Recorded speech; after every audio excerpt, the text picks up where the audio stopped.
Theorist here with the legend Illuminati Congo. It's a beautiful Monday morning. How are you, sir? I'm chill, brother. How are you? Oh, I'm doing all right, man. A nice, relaxing weekend. Got a couple golf rounds in. Ended up shooting my best golf round so far out of my Hey, young golf career, and luckily enough, it was with a group of randoms, so they got to be the moral support for me, which was nice. hey. And now they think you a legend, huh? Yeah. It's funny though because I was playing with one guy had to be maybe 35, the other guys had to be 60, and then maybe like a 75. The 75-year-old guy just killing it with the putter. Could barely hit a ball like 20 feet, but you put that putter in his hand and like game changing. So the Precision whole style. yeah, so the joke was the entire time that like, okay, him and I need to be a tournament team, and he just makes the putts for me. I'll get us down the course, and then he can just make the putts for us. Hey, they got doubles. They got doubles golf like that. You know what's funny? Like the golf culture is changing a lot. It used to be very old school, and like you would have your doubles or your foursome, and like very by the book. Whereas this new generation that's coming in, and golf, much like every other sport, is trying to kind of tap into this new generation. The culture is changing a lot. Like you'll notice that it's not your typical dress attire on a golf course anymore. Like they're not these. You don't have to wear a polo and these dress pants, and like it's much more relaxed that way. And even game styles are changing, where it's like we played in a tournament. We were playing best ball, so there's four of us essentially working together as a team, where everybody shoots a ball. We pick whichever is the best one, and then we play from that. We all take Ah, four shots from that ball. So it's nice because you're never hitting out of like a really shitty situation. yeah, But then you catch like a really good team, and like those guys will shoot a crazy score because again, four really good guys shooting the best shot, they'll put up a wild score. But it's a lot of fun. Even like my dad and I took the old man out. I think it was Friday night, and he's a bigger dude, so we've been trying to kind of get the weight down a wee bit, and it was just an awesome like, all right, let's go walk. Let's go walk 9 holes. Like, here's a great way to get 20,000 steps in. yeah, for sure. And that's one of the most relaxing things to do. Did you ever seen that Bagger Vance movie? Bagger Vance, no.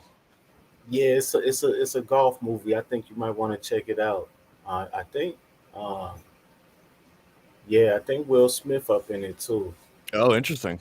Well, Yeah, golf is a really interesting one sport to me, especially being in this NFT space, because any of these sports where you have individual athletes, like especially golf, those are individual brands, and then those individual brands then compete in these tournaments, which you got to win to make the money. So that whole idea of building your brand up until these points, I think is huge, and that's yeah, something that again is kind of changing golf culture. Is you're starting to see all these young guys who have really got into, all right, I am going to build myself a brand. I'm going to have a YouTube channel where all of my little practice rounds, I'm going to film this stuff and like right. walk you through what kind of shots I'm making and why. Uh, and the content of that has just, I mean, it's more fun to watch that content than watch golf on the TV on a Sunday. For sure. So I always think about this because for me, I think the UFC is really interesting in terms of it almost feels like the sports hierarchy is changing, where these individual sports that are so global are becoming massive. And I think a lot of that comes down to me, I think of it like an NFT project where you have like an artist, but then it's like the collectors doing the work. So instead of it's the collectors, it's your fighters. Your fighters are all building these individual brands, like a Right. Conor McGregor and this and that. Um, you The know, those Logans. guys, those guys have brought that sport to the very top. Hmm. And I know like baseball has been talking about it a lot lately. Again, it's another older sport, typically an older demographic. They got to try to tap into the younger generation. How do we do that? Well, Recently, they've started miking up players on the field because baseball is a bit of a slower game, right? Why not have these guys mic'd up so you can hear the conversations happening and like so that's added a really cool dynamic as a viewer. I haven't peeped that. That's It's crazy. really interesting. So like there was at the All-Star game they tried it for the first time and they had one of the actual Blue Jays pitchers. He's this young kid, like 23 years old. You could argue that he's becoming like the face of Toronto sports right now. And they had him mic'd up during the All-Star game. And it was so cool. Like, especially as I get emotional because as a baseball player, a pitcher, like, it was just so cool seeing an MLB player, like, he's on the broadcast, listening to the guys in the booth, and they're like, all right, Alex, what's your catcher going to call for you? And then the pitcher is guessing what his catcher is going to call for his signs. So then the catcher will call it and he'd be like, oh, nope, got it wrong. All right, we're going fastball outside. And then, strikes the guy out. There's that like emotional moment of like, oh, fuck yeah. Like I got him. And you get to hear that. You get to see that. And it really, I mean, it was trending on Twitter at one point. And that's how I didn't even realize that it was going on until I had seen it trending on Twitter and was like, that is clearly something. You're doing And something. it sort of made you pique your interest again to check out the game, huh? Yeah. It's these little things that and again I think it comes down to like what is doing so well in today's world is authenticity. And the one thing, like, I think the reason that a lot of sports fans aren't connecting with a sport anymore is like there just doesn't feel like there's an authenticity. I mean, a lot of the athletes feel like robots when you're listening to their interviews and stuff like that. It's the guys that are authentic, that are just themselves, that you like resonate with. Whether it's a crazy dude like a McGregor who is just going nuts all the time. No matter what, he's being him, and it's authentic, and like we can vibe with it. For sure. Yeah, and I guess that's the same thing that goes for in the NFT space too. In any space, really, it's just authenticity. That's what people are going to connect with. So more so than trying to be politically correct or trying to please everyone, we got to speak for what means something to our own heart. Yeah, I think that's absolutely the case. I think we're seeing that with comedy, like with media. I think everything is kind of you're just seeing that there's a movement towards authenticity. Mm-hmm. Just the idea of being able to have an open conversation. I held the conspiracy spaces on Friday. I think we went for like 3.5 hours. It was awesome. I would have been there. I would have been there if I didn't have the show. What was going on? So yeah, I mean, we started off. We were talking a little bit of CERN. We got on deep on the topic of Babylon though. The majority of it was kind of back to that Babylon religion.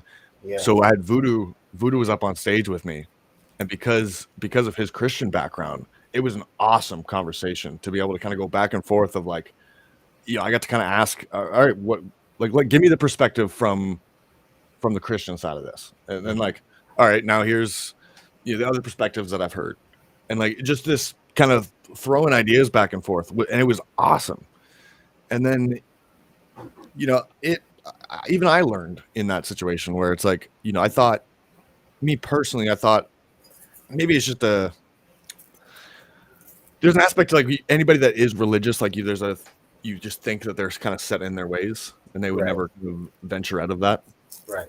Whereas I don't think that's necessarily maybe the case. Voodoo's like super, super open-minded. And the way that he interprets his learnings from the Bible, like very, very open-minded. Mm-hmm. And to me, it did open my eyes a little bit to the idea of like, oh, this is so interesting. The one thing that still does confuse me is the fact that it does feel like Christianity is like this one thing, and that every other book is like the other thing. And this might go just back to the Constantinople times, where it's like that whole thing was about trying to kind of bring everything under one God. Yeah, it's this the people use doctrines and dogmas for to try and get people on the same page, to try and get them to you know accomplish the same goals. It might be for a nation, it might be for a particular organization. Rely on everybody leaving the same thing and having the same orders of practices, but that's totally not what Jesus was about. Like Jesus was walking around like, destroying the institution of the religion that he was that was the religion of the day. His garbage trucks all outside. Yeah, You might hear me.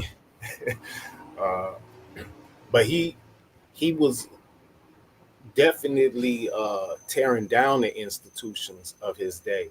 In the same way, if Christ was walking amongst us right now, it wouldn't be a or let me be a part of an institution or organization or tell you which one is the best. No, he would be tearing all of them down because it was always about the heart and always about each individual person. And I think voodoo gets that. I think Christians who tap into Christ for real, like they are sincere about tapping into what the spirit of Christ is, they get that. But the ones who are more so about tapping into obedience to a doctrine, they they'll go astray almost every time. Mm-hmm. Yeah, this is yeah, again, I to me it's so this is also interesting to me because like again there's the aspect to like we can all kind of look around and go there's the idea that people so embedded in their books has caused a lot of issues because beliefs don't line up and they kill each other over their beliefs. But then there's the other aspect where you go society is like falling apart right now rapidly and it feels like it's just there is no belief in anything. And it's like, well, this doesn't feel like we're heading the right way either. Yeah, people people have all types of beliefs. They got there's all types of beliefs, but I don't think beliefs even matter as much as what we do. You know what I'm saying? It's like that's what Christ was saying. Like, yo, what you believe, that's all cool, but you don't love your brothers and sisters. If you don't Mm, love your neighbor, you don't love mm. your enemy. If you don't have compassion, then so he wasn't even trying to make people have a new belief. He just wanted people to live from the original thing that God set up, which was love and compassion. Because if we dealt with that, love, compassion, understanding, all the good that God made, then we would be able to, dissolve some of these issues, relationship issues we have. Yeah, I love it. Love it. I want to get into your weekend a little bit because you had a big show this weekend.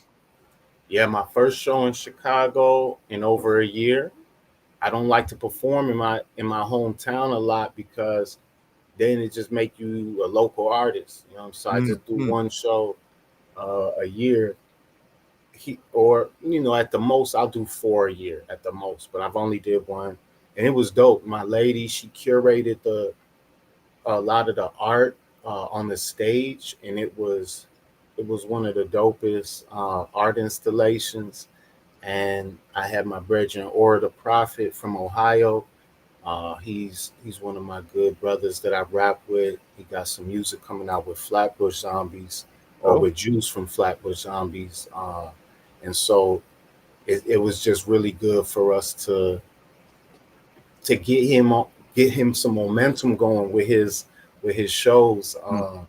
And it was great. Like the audience, I do shows where you don't need security. You know what I'm Okay, saying? so I'm glad you bring this up because I want to get on this topic. So I find this really interesting because you're a musician and you I know you understand energies and stuff. So there's the real aspect to a musical performance like these shows. Uh, you can put an energy out into the world basically, and this kind of ties back to who is that? who was that big rapper that just had a show where a bunch of people got killed, and he was doing a bunch of kind of weird symbology that kind of led into like this feeling Travis? like, yeah, Travis Scott, yeah. So something like that where it's like there's the aspect of when you're almost like kind of rewatching what went on there. It's like that almost felt like a sacrificial ceremony. Like the whole energy of it all did not did not feel good. Um, yeah, what for you? What is it that you are trying to get out there? I mean, the fact that you don't need security at your shows, uh, I think says enough. I want community events that are more private. Mm.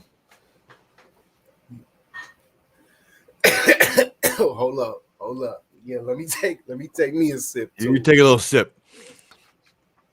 So I just watch like some of the craziness that goes on these shows. Like I just watched the train wreck thing on Netflix about Woodstock, Mm, mm. 1999, and it was horrid, the things that happened to the people there. It wasn't a thing where you needed security, but the the festival was just organized in such a poor way that people was getting uh, they was getting fucked up. Mm. And I don't want to be a part of those things. I want to create something where people have space, people have ability to relax and don't fear that there's people coming in with weapons. Like if I made music all about killing people and stealing and about how dope I was, then people, it causes a different energy. Mm. It draws a different audience and crowd. My music don't draw that crowd. It draws a crowd of people Web3 people. It draws people who are thinking of higher contemplations of liberty. Uh, and This is a so really this is an interesting topic because there is the aspect of like what you put out into the world is what you will obviously get back. So I mean, I know I'm a big comedy fan. I like watching a lot of comedy, and I'm a big long form media fan.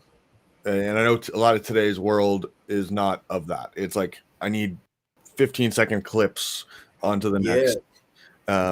Now this conversation's come up a lot where it's like, as these comedians that are doing their podcasts or whatever, it's like, well, if you're gonna put out that like I'm doing long form conversations like a Joe Rogan where it's like I'm doing a 3-hour conversation, this is what I'm putting out. Those are the fans that you're gonna get. You're gonna get the long form thinking fans. If you are trying to put out the little tiny clips, well, now you're gonna get those clip fans, and then when you try to get them to listen to your long form, well, they're not into it. So mhm, it's almost like the idea of like kind of staying true to what you're trying to do. yeah. And so many people get caught up in trying to do what others are doing or what's comfortable for others instead of what flows easy for them. And that's what's happening in hip hop a lot, is that people just want to follow someone else's uh, their roadmap that they did to get where they're at.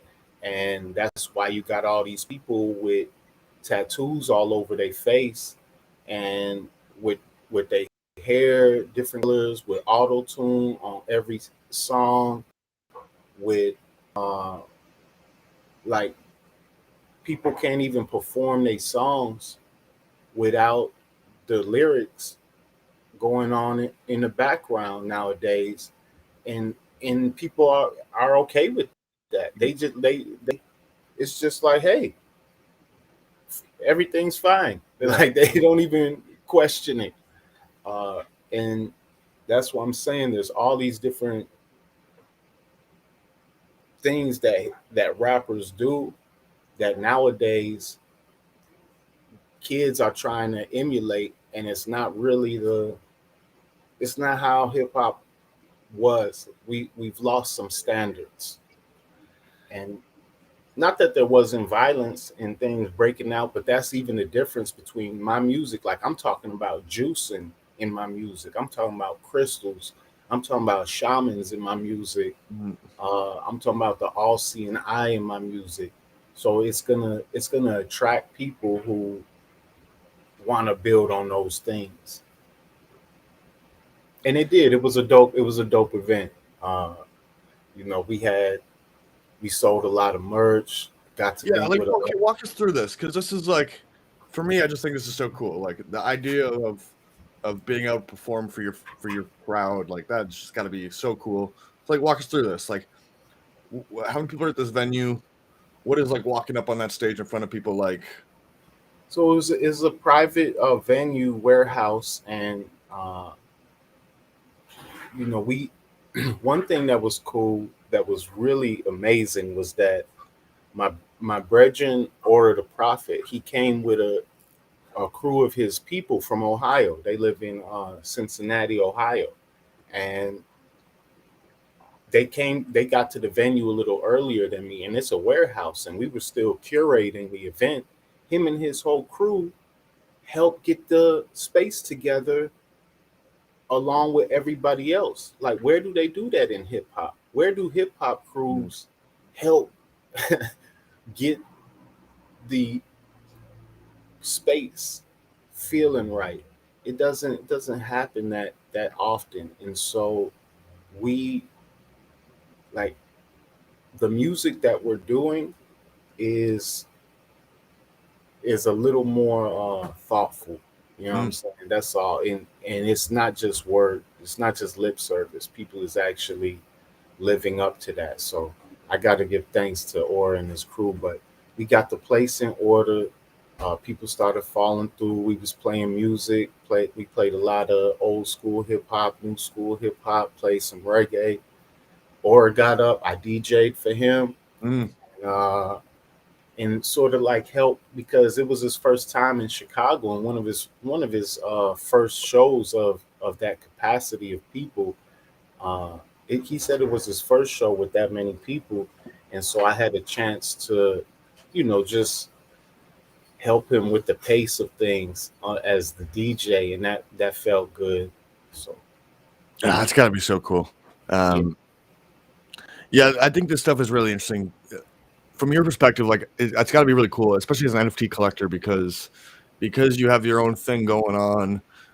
You're also able to kind of bring value to stuff. So, like, yeah, it brings up ideas. Like, I'm really intrigued to see, the how soon do you start showing off your NFT collection at your shows? You know well, what I mean? I was this close to doing it. We had a screen, and it was one idea that came to me, like, man, I want to, but I don't have the thing. Like, Right, Tofu, the only one that showed most of my right, NFTs, right. and they don't have a play thing, so they need that. But then we need to be able to get H bar in there, bro, because I got too many H bar NFTs. That's a goddamn beautiful segue. Thank you, sir. Uh, Speaking of, being able to display NFTs, I want to talk about Hedera for a minute because this Hashpack wallet that they have is awesome.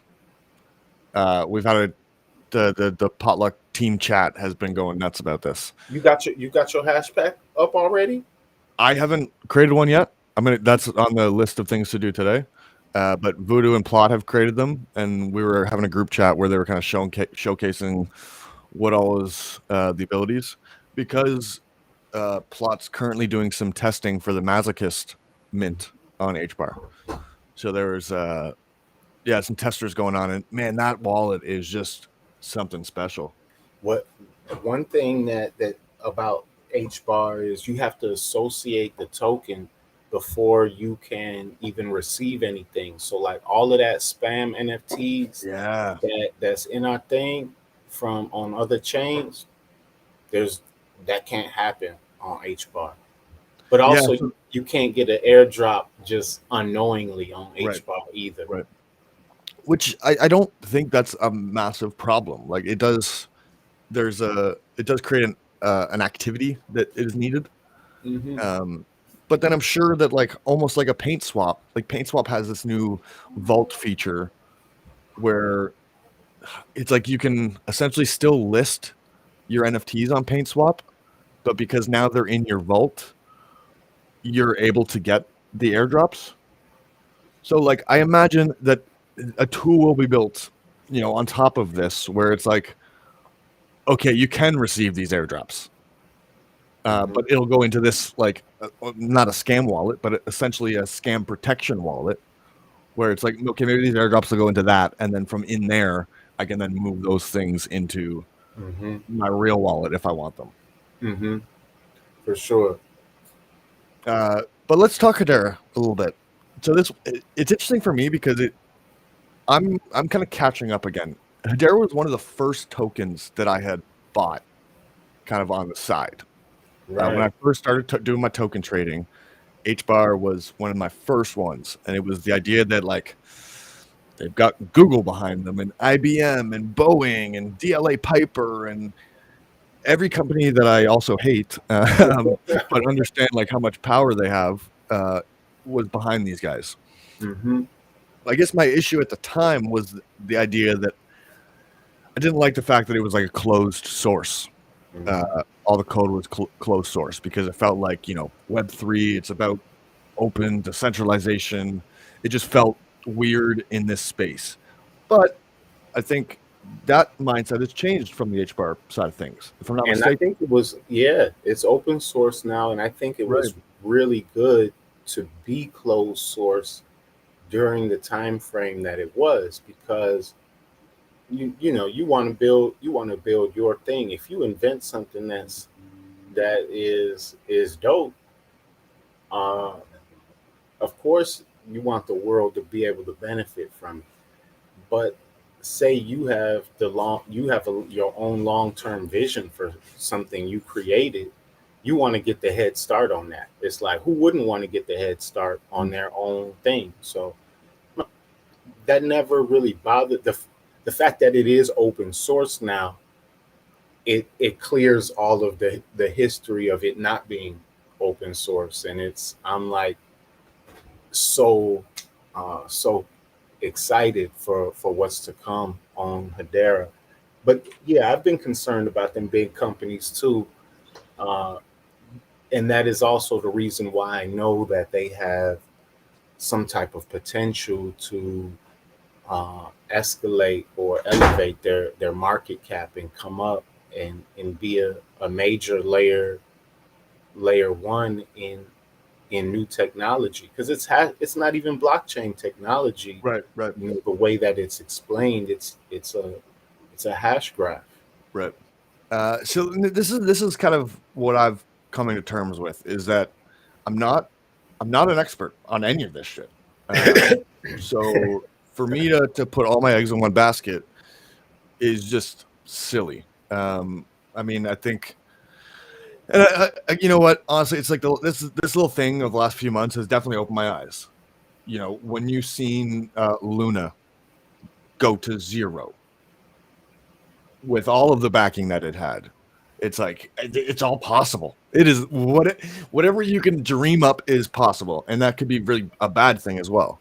Uh, so yeah, for me, a lot of it is kind of cluing in that like, man, yeah, it's not about this whole, be a chain maxi and bring everybody to a chain. It's like, no, this is about building a community and just trying to build the most awesome community that you can, because uh, I think all these chains are going to have their place. And again, the more I talk to these people in this field, the way they talk about the future of like, you're not going to know what chain you're using. You're not even going to know Yeah. what token you're using. It ain't going to matter. And from my understanding, there's like these different coding languages that each chain specifies in a little more so than the other ones. Like for instance, the Tau Lambda blockchain, they're all about Python, which is supposed to be like the easiest coding language. And so that one has that potential to explode based on if people like building on Python come in there and start building on it.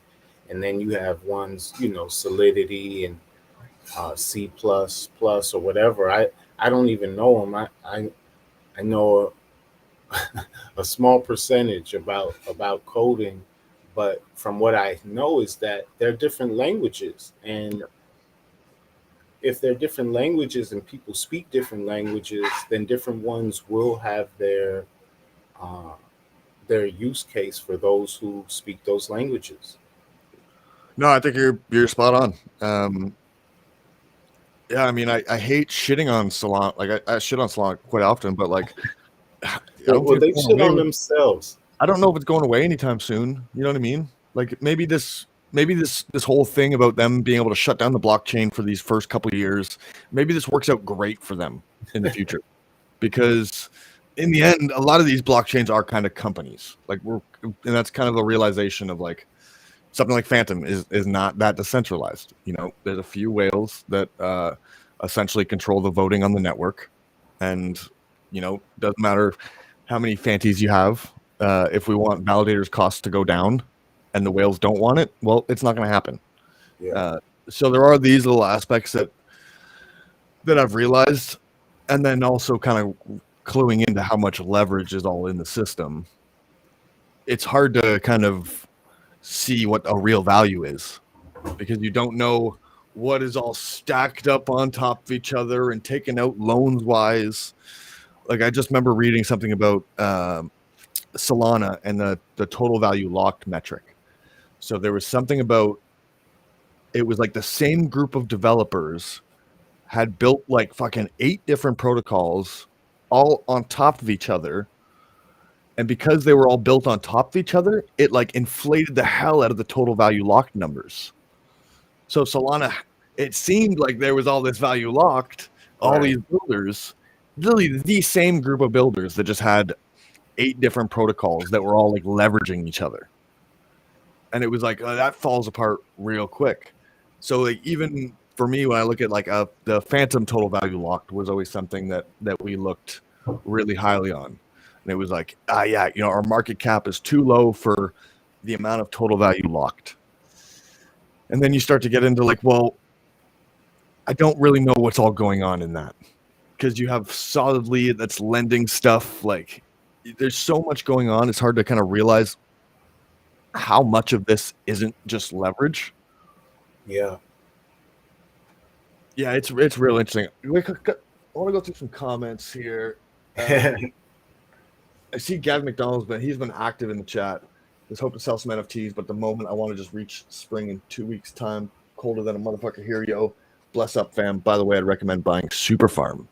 We What's got funny, we Congo? got some I've been noticing your fans, I think, are getting more and more involved in the blockchain. I feel like our oh chat is getting more and more blockchain based. yeah. I definitely have a good handful of audience who is about it. You know what I'm saying? It's pretty cool. I learned a lot from my audience and from my network. Peace to Gavin for sure. Yeah, I got Super Farm. That's Elliot. That's Right. Elliot. Yeah. Joint. I got what 1,000 of them just sitting to the side, see what happened. And Yeah, I mean, I think now's the time to be diversifying and stacking up whatever you think is going to end up working out. Like there's the idea of like I should have an XRP bag right now. There's absolutely zero reason that I shouldn't have an XRP bag. The fact I'm that they're still around, they're going through this lawsuit. It looks like, I mean, to me, they're kicking the SEC's ass. yeah, Uh, I have a million XRP bull tokens, but I had it. So that means if those are 3 times leverage tokens, and so if it go up, it's gonna be worth many millions of dollars. but I had to take them out of this exchange that they were in because they were like, we ain't doing these no more. So they in my wallet, and the only place I could trade them at is in FTX, and FTX don't. I can't trade them there because I need you. They changed up their rules too, so it's a good chance I'm gonna have millions of dollars of XRP and BNB Bull and ETH Bulls just sitting in my wallet when the blow off top happens. And at this point, I still don't know how to do nothing with it because there's no decentralized exchanges that I could do anything with them. But I definitely got some XRP sitting to the side for sure. Because I'm if they do, it's not even an if thing. Like all of the evidence leads to they're gonna beat the SEC, Yeah, yeah, I know. and then when that happens, the price is definitely gonna go up. But then when the money floods into it to use it for what it's intended to be used for, uh, and all of this has probably just been, a show to suppress the price, so that people can get their positions correct during this time. That's why the case has been going on. It might I mean, even. I'm gonna give you dead honest. That's how I look at the entire crypto atmosphere right now. It just feels like a coordinated effort to kind of, well, I mean, not maybe not a coordinated effort. The money printer turning off for the time being has obviously slowed everything down, but that money printer is going to have to fire up again at some point. Uh, yeah, to me, when you see the adoption news happening, like it feels like that's a lot of what this is. It's like, the big dogs, they're going to be able to kind of utilize the system enough where they can kind of keep this where they want it. Like, we're kind of watching Bitcoin at a weird point where it's like it feels like it should be 28 or 20, and they've got it sitting here at like a 24, and it almost feels like they can control that and just kind of keep it there as they continue to adopt and stack up positions and whatnot. Uh, yeah, I'm intrigued, but the adoption is clearly happening. Like that is, I don't, yeah, it's so blatant. Another one I'm pretty bullish on is DAG. It's a hypergraph, so DAG constellation, and Ah, their token is said to be uh, have more utility within the token itself than most of these other tokens I that can't are. lie. That chart is looking all right too. To be honest with you, Yeah, yeah. DAG is is another it looks one. like it's actually about to bottom out again right there. Oh, Congo, this is a good one. Yeah, and you look into the research on it. The Department of Defense has a contract with them to use their technology. When I saw that, I was like, "Oh, word." Yeah, That's I'm not always gonna support these ones uh, that might necessarily lend to further oppression, but knowing how to get what I what I need from up out of it, so I could build towards the world that I'm looking to build. That's more so the plan with some of these ones that I see are connected to these big corporations like XRP, DAG, Quant. You up on Quant? yeah. So I've heard of Quant. Again, back in the token trading days, that was. I've got a big list of like a lot of tokens that, to be honest, I'm going to go back to this list because Yeah, I was bullish on them before, and I think a lot of them I'm still be bullish on.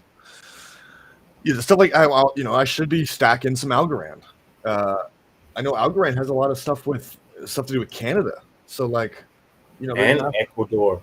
right. Bitcoin can't run on the country can't run with the Bitcoin without Algorand being a part of its uh the way it works. I don't even know. You Right, go ask somebody who know. right. But it's running with Algorand, the Bitcoin in Ecuador. I see Sean G's in the comments. He says the hypergraph is fire. Uh, Dag team needs to organize a bit better. They're messy. You know what's funny is like this is a conversation that we've had about the Phantom team. Like all these blockchain teams. I mean, this is a new industry. A lot of these Hmm. guys are not marketing experts. They're not. They're developers and coders, and they do that thing.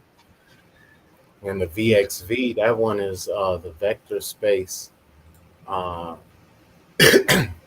vector space AI, and that one is about a.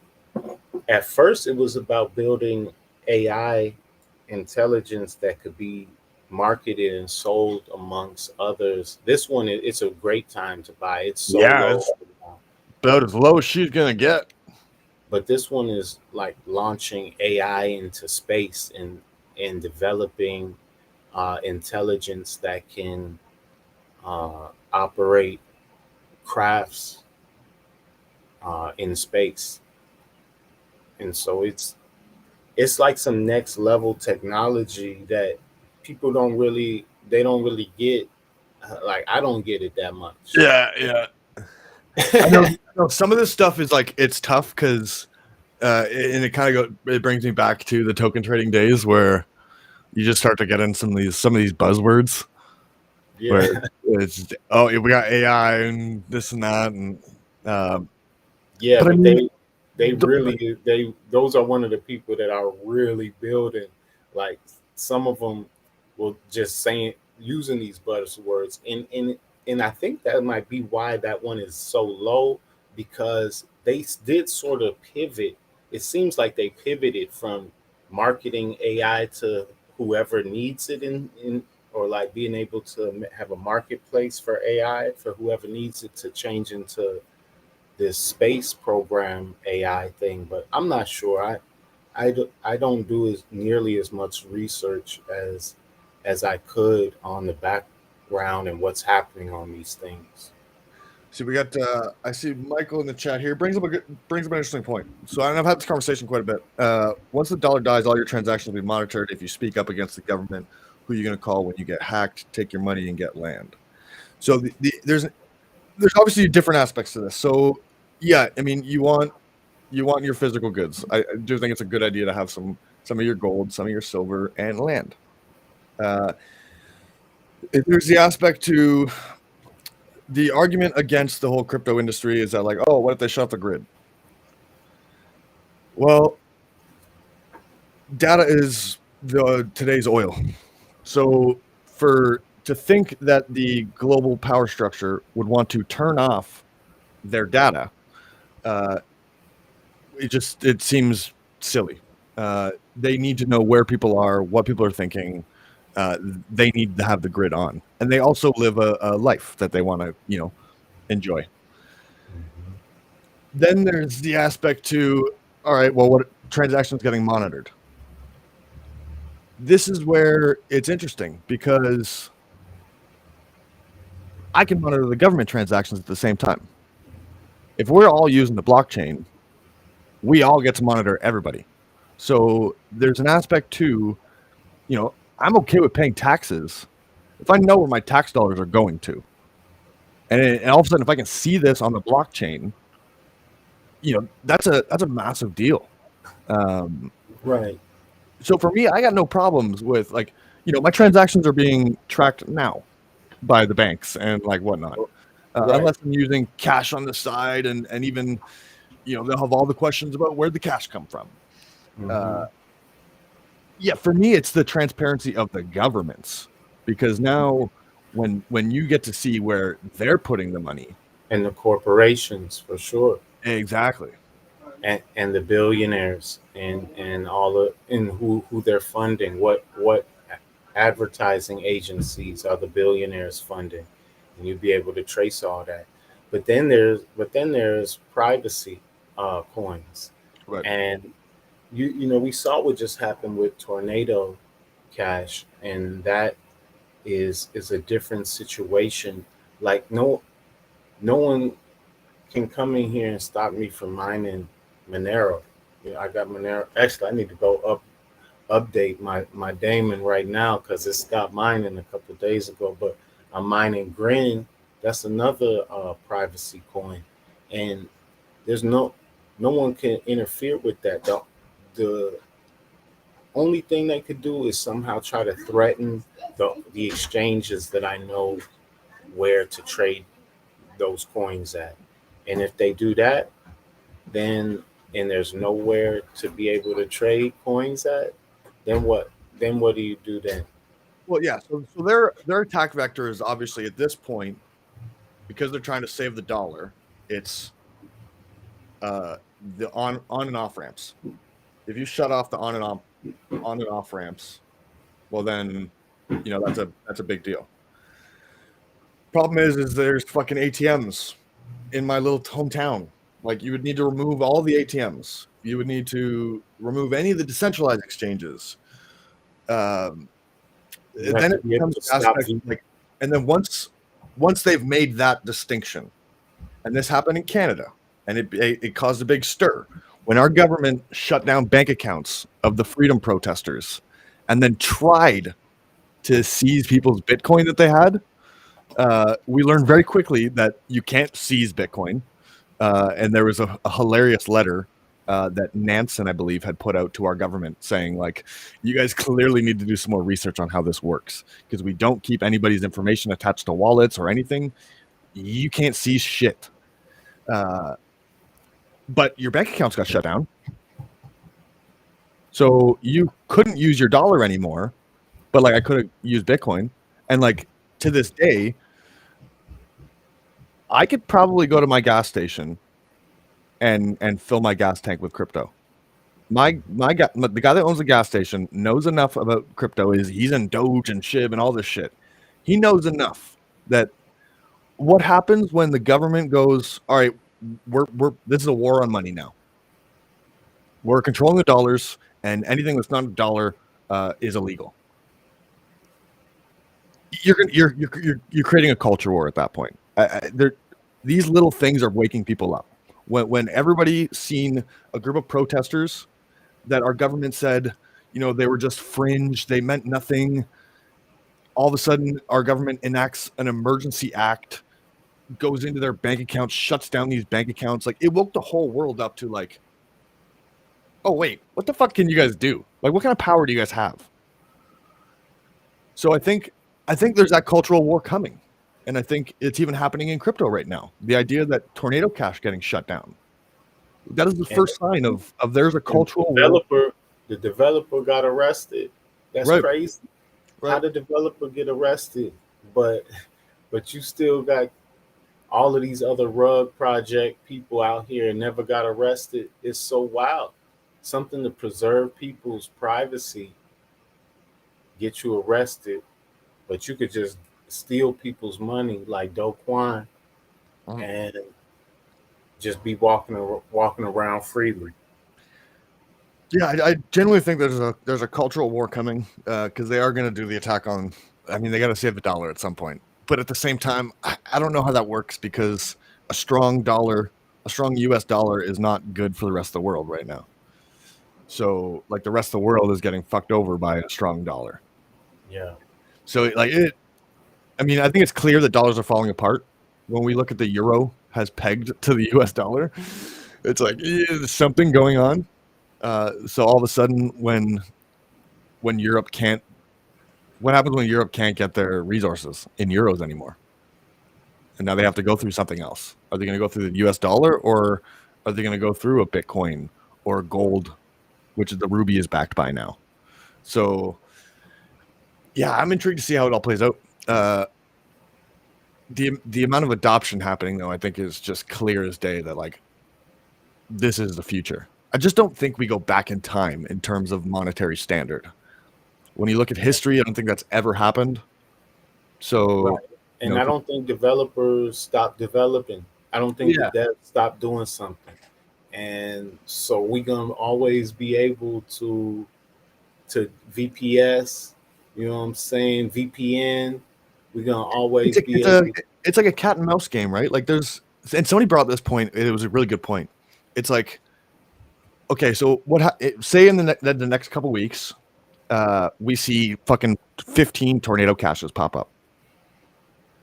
Like how many how many times are you going to push when you know that you're just kind of creating more problems by making that push? Mm-hmm. So it's like we're going to remove tornado cache. Well, now we got 15 to deal with. We're going to remove this. Well, now there's fucking 20 of these to deal with.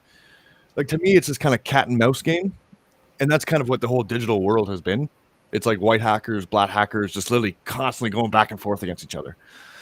Uh, yeah, I think at some point that they're going to learn to like we can't make these pushes anymore.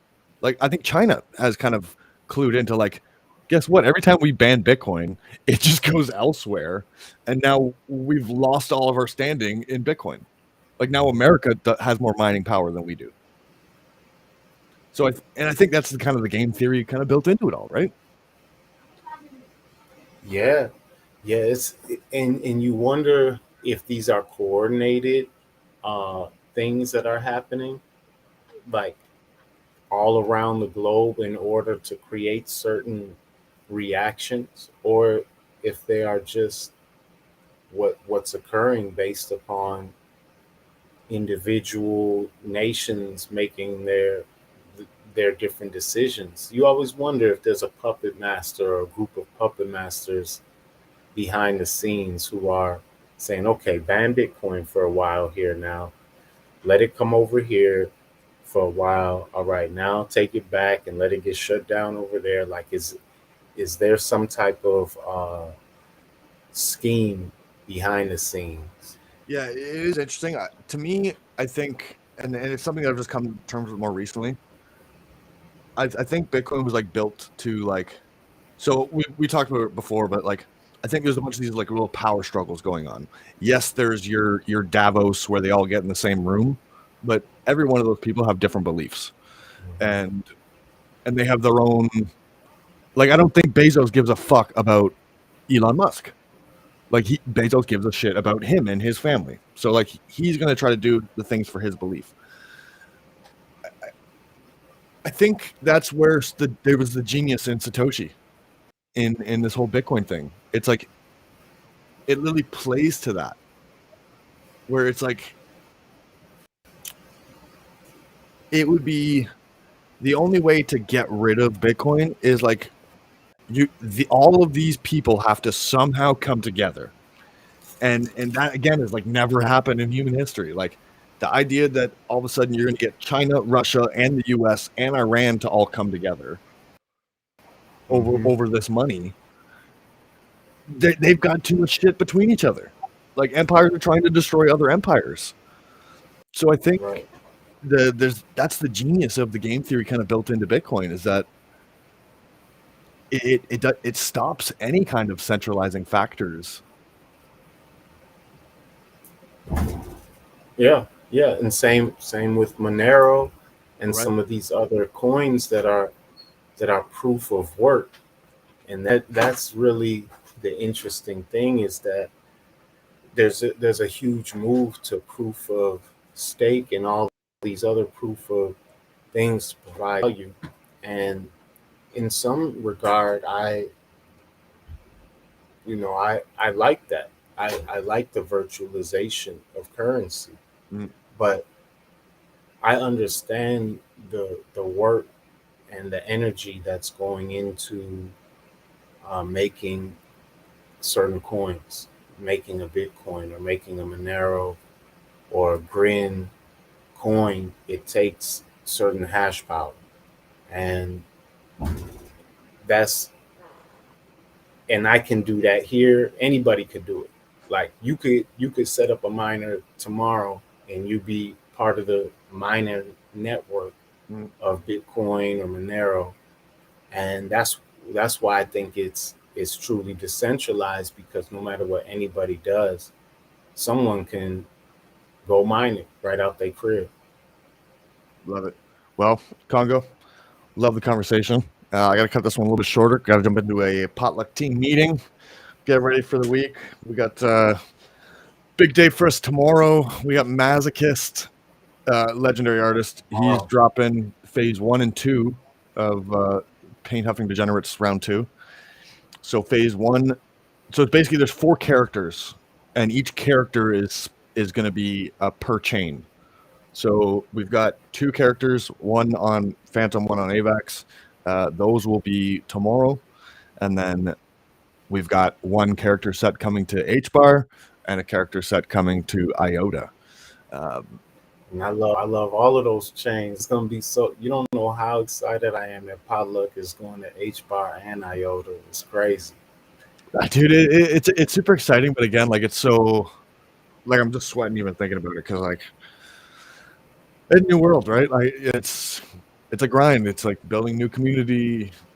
I've got to learn new chains. I got to learn new tech. I got to learn new artists. It's another step.